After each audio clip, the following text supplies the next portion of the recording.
हो माई हमरा बिरखिया नयन पाव पूजिला तो हर सदन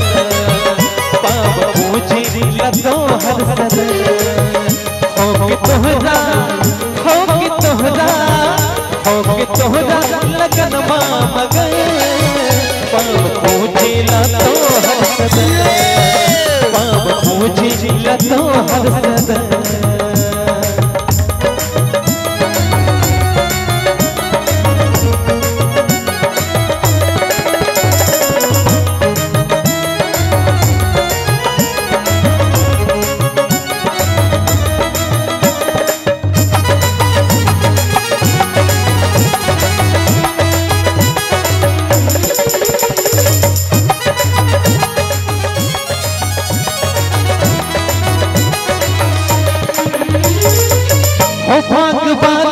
जग में करे शीश बापन झुकाए पाप तुम्हारा परे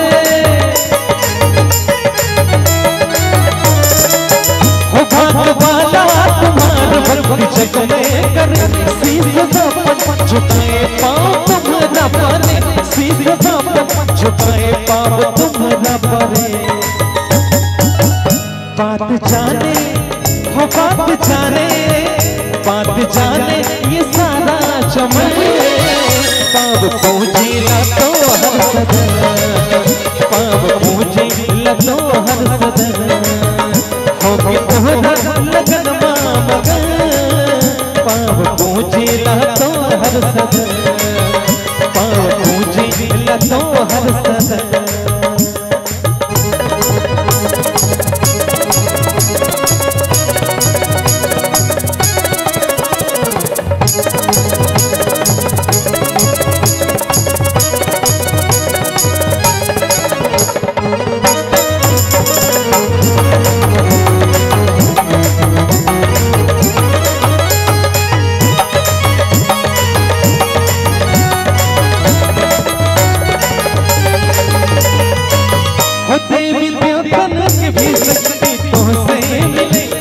बिना नए को पति हिले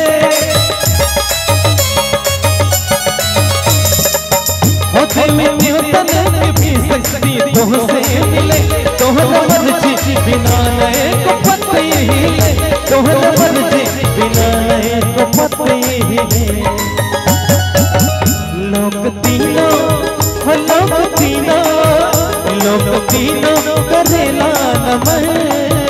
पाव पूजिला तो हर सदन पाव पूजिला तो हर सदन हो तोहरा लगन मगन पाव पूजिला तो हर सदन पाव पूजिला तो हर सदन माई हमरा बिरखिया नयन पाव पूजिला तो हर सदन पाव पूजिला तो हर सदन पाव पूजिला तो हर सदन पाव पूजिला तो हर सदन पाव पूजिला तो हर सदन पाव पूजिला तो हर सदन पाव पूजिला तो हर सदन पाव पूजिला तो हर सदन पाव पूजिला तो हर सदन पाव पूजिला तो हर सदन माई हमरा बिरखिया नयन हो पाव पूजिला तो हर सदन प्रेम से बोले जयकारा सिर वाली सांची दरबार की जय।